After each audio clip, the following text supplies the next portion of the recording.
Hey guys, welcome back to another video. Today we are reading festive Christmas books because it's December, Christmas, holidays. Literally, what else will we be doing? I have actually only read like 1 or 2 Christmas books because this time last year I was very much in the beginning of my reading phase, very much immersed into Colleen Hoover.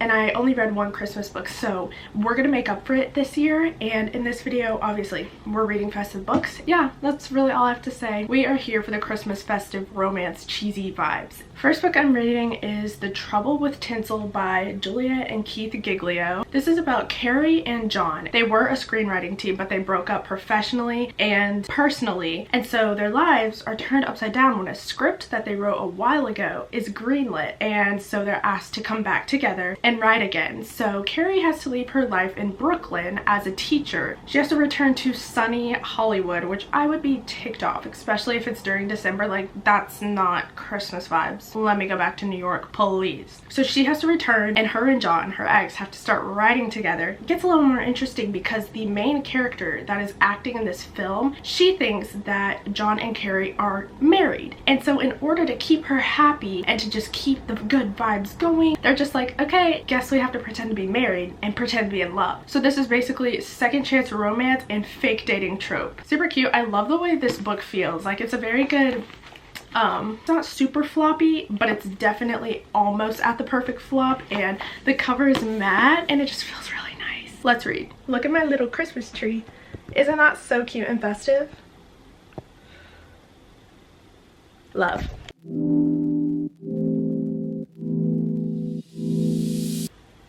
Oh, it's third person.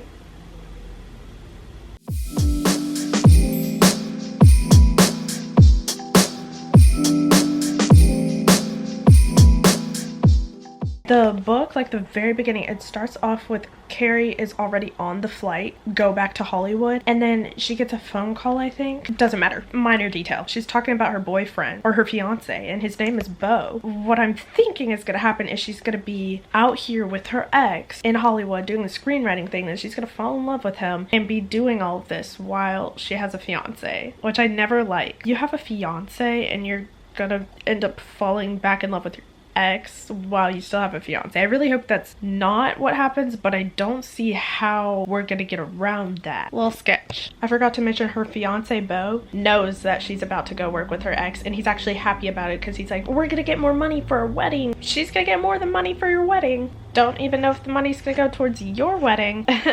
This book is in third person, and I feel like when it's like a simple romance, like it's not a fantasy, right? It's not, the plot is very much gonna be average. We're here for the vibes. I feel like those books should automatically have to be dual POV, because when it's third person, it's already hard. Even if it's a really good book and a really good plot and a really good story overall, it can still be harder to really connect with the characters. Except I'm reading the Dark Verse series right now. Best third person books I've ever read. Not the point. I feel like it should have been dual POV. That's just my personal opinion. Amari, the main actress, she's meeting with Carrie and John for the first time, and she's like, yeah, I've never worked with a couple before. This is so cool and authentic. No wonder the script is so good. It's because you guys are actually in love. And Carrie's like, LOL.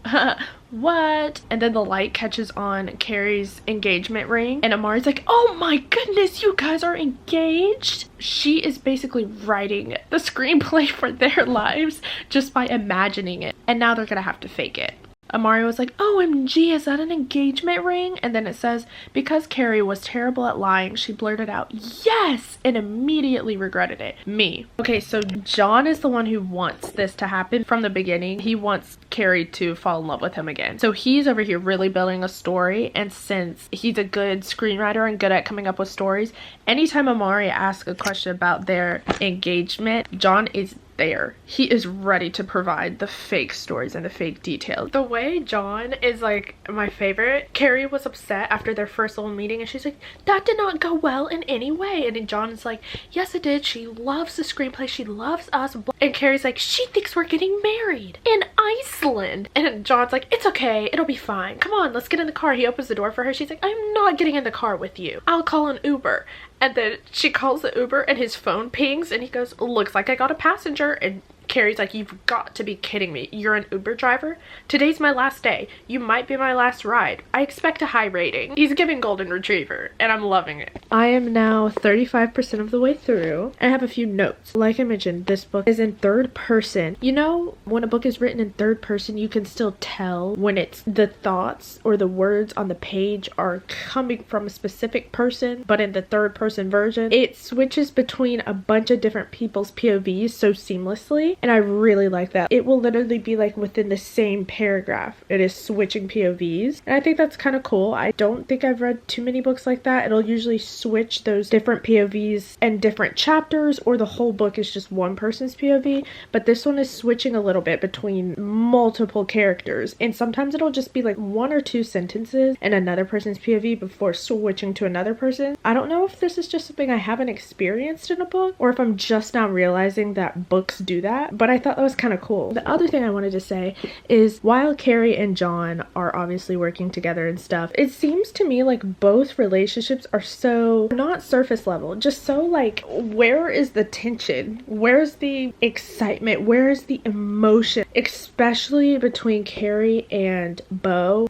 Through this book, there's nothing that you would really see that's going on that would be like, yeah, they're engaged, besides when they say, I love you, when they hang up after a phone call. And then the relationship between Carrie and John, it's definitely more than what's going on between Carrie and her fiance, but it's still like not even enough for it's giving friends. It is not giving lovers. I'm not getting the vibe that they ever dated before. Like, they're saying it, but I'm not feeling it. I'm still enjoying the book, and I kind of like getting different POVs. There is this little thing going on. Amari, the girl who's the main character, she has an agent, I think. His name is Richard. Carrie can tell that he likes her. We'll see through Carrie's monologue a little bit her thoughts about how she thinks Richard feels towards Amari, and I really like that. Like, I want more to happen between the two of them. I'm just now realizing there are Christmas vibes, but I'm not even focusing on them, which is the whole point of this video. The Christmas vibes are there, but I feel like the fact that they're in LA is just making it a little hard to really embrace the Christmas vibes. They're writing extra little scenes. Carrie just wrote like a breakup scene that they're gonna add into the movie that they're filming. She was reading off the lines to John and he was like, that sounds oddly familiar, and she's like, yeah, that's what you said to me when we broke up. Okay, you do you, boo. So Carrie and John just kissed because Amari was like, show me that y'all really love each other. And then later on when they get home, Carrie's like, you don't have to sleep on the couch. Look me in the eye and be so for real right now. You have a fiance. I understand like she's not talking to her fiance a lot right now, but like, you're still committed to another man. You have his ring on your finger. Just because y'all have to act like a couple in front of other people, and even if you start to have feelings, does not mean he has to sleep in the same bed. Like, I'd be all for this second chance if she wasn't engaged to someone else. You're cheating. Not okay. Hey guys, I just finished The Trouble with Tinsel, and I ended up rating this book 3.75 stars. I would say throughout the first half of the book, it was okay. I was kind of just like going through the motions, and then once it hit halfway, or maybe a little over halfway, it got a lot more exciting for me. I could tell I was reading it quicker, I was more engaged, and I like didn't want to stop reading. I was able to easily keep reading. The one thing I would say was based in LA, or no, not LA. It was based in Hollywood. So the Christmas vibes, it was a little off. Like, I didn't really register too much that it was in Christmas. The whole vibe, the whole time, it kept mentioning how warm it was there. There were pretty Christmas decorations, but the weather was warm or the sun was out. And anytime I mentioned the weather, it wasn't giving Christmas in any way. So there were multiple moments where I would completely forget this was even set in Christmas. So if you're really looking for a super Christmas overall vibe type of book, maybe not this one, but this was still like a fun romance to read. And I really liked all of the characters, especially the storyline between Amari and Richard. He like helped manage her stuff. Amari was the actor in Carrie and John's film that they made. But yeah, it was still a fun book. By the way, 3 stars is not a bad rating. 3 stars is still a good book. I enjoyed reading it. It was a fun experience. Maybe not the most memorable. Probably gonna forget their names by the end of tomorrow. I'm not gonna lie. But I still enjoyed my time reading it, and I would still recommend it. I might end up changing this to 3.5 stars. I don't know. It's gonna be 3.5 or 3.75 stars. I put up my lights. Look at how much better it looks now. This time last year when I decorated my room for Christmas, I decided to like put up lights around my room, and they had all burnt out. So I got new Christmas lights and I hung them up. Now it's so bright, but I love it though. On to the next book in this video, which is The Holiday Mix-Up by Jenny Baird. If you've watched the movie While You Were Sleeping with Sandra Bullock, I love that movie. I love those type of rom-coms. This is basically that movie in a book. This is about Katie Smith, and she's a waitress, and she's had this crush on this guy named Juan. I don't know, something ends up happening, and he's like, I need you to pose as my girlfriend when I go meet my family. And so Katie's like, I get to be my crush's fake girlfriend? Sure, I'll do it. But right after Juan tells his family that he has a girlfriend and everything, he ends up getting in an accident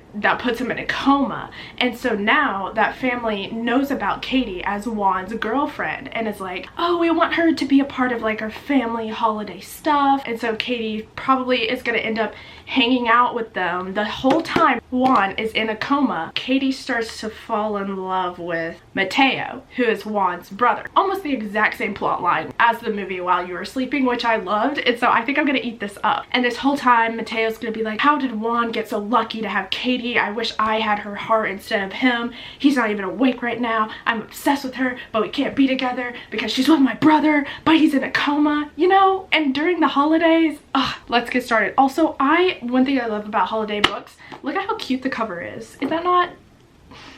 The Holiday Mix-Up. Let's start it.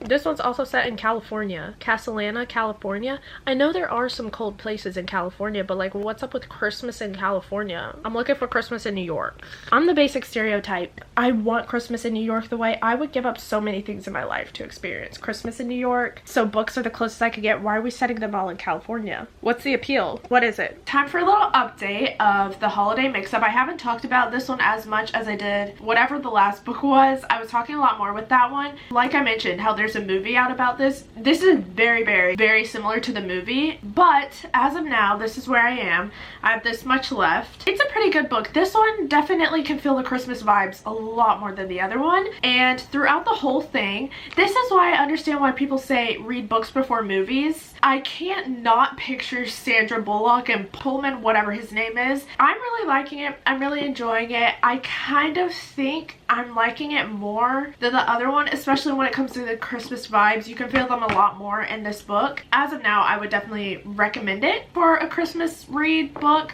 I'm just vibing. I'm enjoying. If you're in the mood to really just kind of have one of those chill rom-com Christmas festive type of books, I think this one's gonna turn out to be a good one for that. I think Juan should maybe stay in his coma. Just stay there, babes.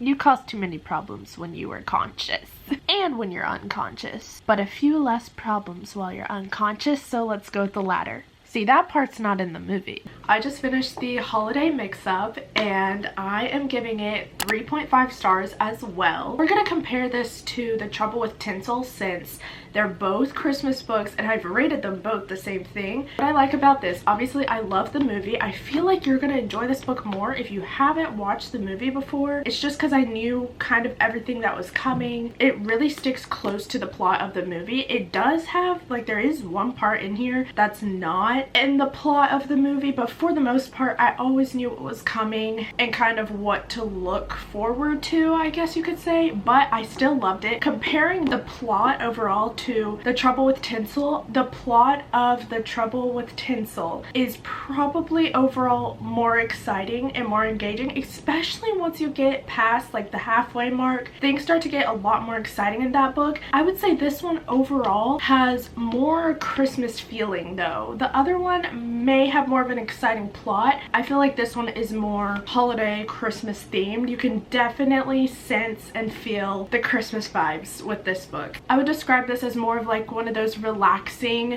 cozy Christmas read, and I still enjoyed it. I enjoyed both of them for different reasons. But yeah, final rating is 3.5 stars for the holiday mix-up. Guys, this is just a feeling. I think we may have saved the best book for last in this video. The Christmas Fix by Lucy Score. Never read a Lucy Score book. I know, criminal.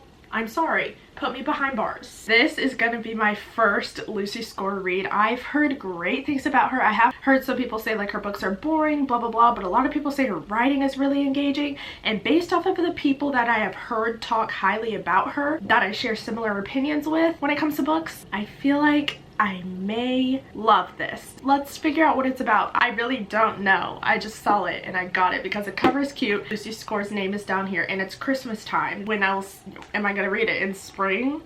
Summer? Fall? She's going to save Christmas just to spite him. Wait, is it? Is it enemies to lovers? Single dad. Enemies to lovers, single dad? I'm already so excited. Single dad and town manager Noah Yates has always taken his responsibility seriously, but when a late season hurricane turns Mary, Connecticut into a disaster, he's left scrambling to pick up the pieces of the home he loves. That is until renovation expert and reality TV star Catalina King shows up with a camera crew and a budget big enough to put the town back together. It seems like the perfect Christmas gift, but Noah isn't so sure. He doesn't want a celebrity diva capitalizing on their tragedy or filling his daughter's head.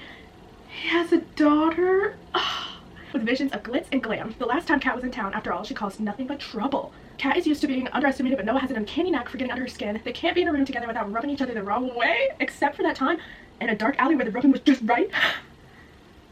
Can these enemies work together to pull off a Christmas miracle, or will their fighting leave them both on the naughty list? I was not expecting to be that excited about this. Why did I read it last year? Oh yeah, that was Colleen Hoover. Wait, let me make a TikTok about this. This might be like an important moment. My Lucy Score journey is about to begin. Are we foreshadowing right now?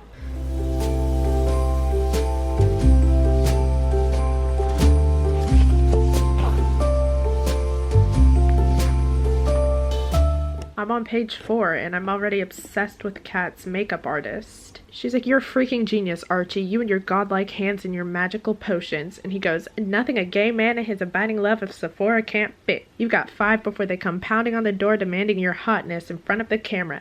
Go make your call and eviscerate your city manager." Because Kat's about to pop off at the city manager. The fact that the town's name is Mary. She's trying to save the town of Mary before Christmas. She was going to save Mary's Christmas whether Noah wanted her to or not. Chapter 1 is done. I'm already so excited. Lucy, what are you doing? I just realized that our main character in this book, her name is Kat. She has a twin brother. He's older by 2 minutes and his name is Gannon. They used to like do a reality show together and they both were in like construction or renovating or something like that. I just realized that's the book before this in this series. It's called like The Fixer Upper or something. I've seen it before, but I also know that you can read these as standalones, but if I really like this one, I might read the Fixer Upper one as well. The flood just took place in Noah's town. It's like right after the flood, and before they got the warning that the weather was gonna be bad, this lady that lives in town, her name is Mrs. Pringle, and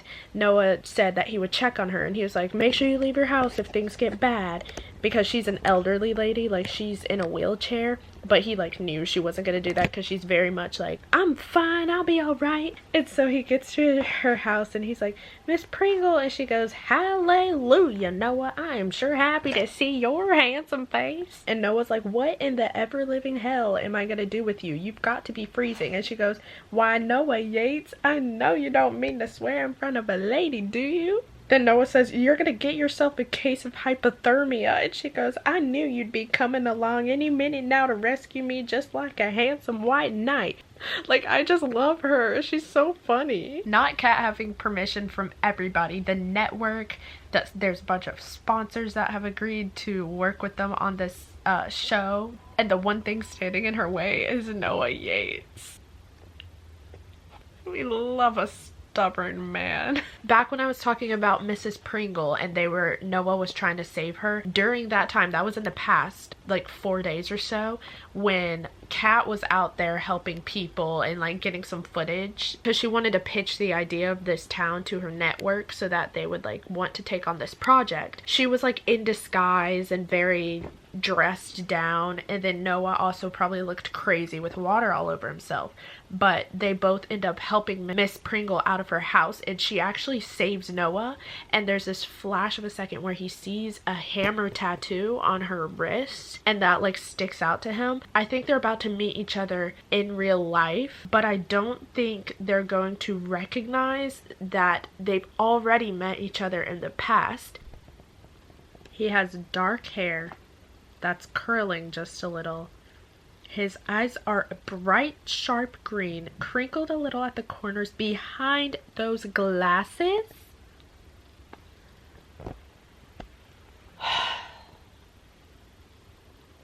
He said, "Get out of my office." And then she says, "I have a feeling you're gonna regret this." And he goes, "Wanna bet?"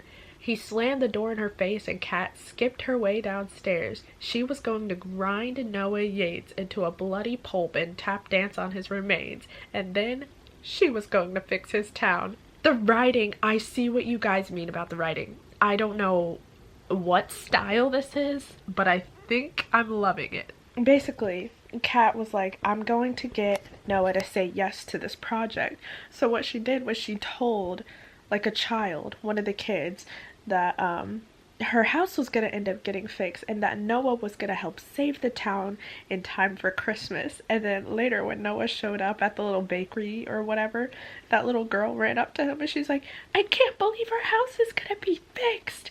I'm so excited." And she's like, "Kat said that you were going to do that." And Noah was like, he ended up saying yes. And so the project is finally starting.